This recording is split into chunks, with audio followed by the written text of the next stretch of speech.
Төлөйкөн айылынын тургуну Жомарт Жоробаев кооператив мектебин 20 жыл мурун аяктаган. Классташтары менен биргеликте быйыл жолугушууга деп чогулган каражатты ысырап кылбастан мектептин кем каржысына жумшоону туура көрүшкөн. Ошол биз водоем угуп, анан турбаны көмүп келип, айыстан коюп, нуара коюп ушундай чыгарды. Кармановдун айтымында классташтары чогулуп шан шөкөт уюштуруунун ордуна мына ушул чечимди кабыл алышкан. Алар суу киргизүү иштерин күз айларында эле колго алып, жалпы 100 миңден ашуун каражат сарпталган. Мектептин окуучуларына гигиенаны сактоодо, ысык тамак уюштурууда таза суу керек болот экен да.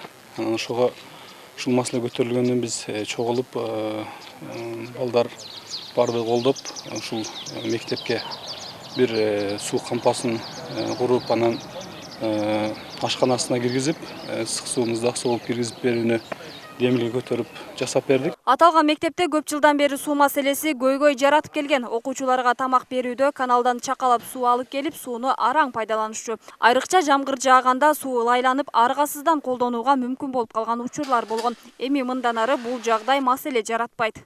Будан муздак суу, анан мына жактан ысык суу чыгат. Классташтардын арасында өзү Кыргызстанда эмес болсо да, чет жакта жүрүп салым кошуп жаткандары да бар. Сабакты мыкты окуган үлгүлүү окуучуларга жана мугалимдерге атайын стипендия берилип келет. Калбаев Кыялбек.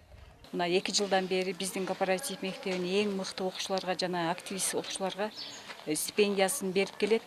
Мурда 30 окуучу болгон болсо, былтыр быйылкы жылдын эсебинен 50 окуучуга ар дайым стипендияларды берип турат. Анан 25 майларда эң мыкты иштеген эжекелерге дагы өзүнүн стипендиясын аябай бизге берип турат.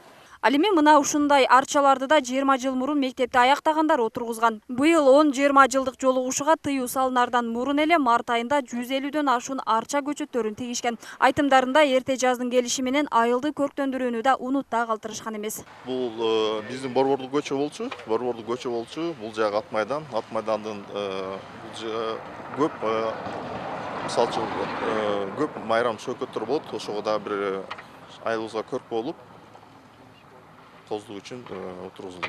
Кошумчага кетсек, бул жарандар карантин убагында социалдык жактан аз камсыз болгон үй бүлөлөргө азык-түлүк баштыктарын таратышкан. Өздөрү менен бирге окуп каза болуп калган классташынын үй бүлөсүндө азык-түлүк менен камсыздап, бодо мал алып беришкен. Барган сайын шан шөкөт уюштуруп, каражатты ыксыз колдонуунун ордуна муктаждарга коротулса дешет.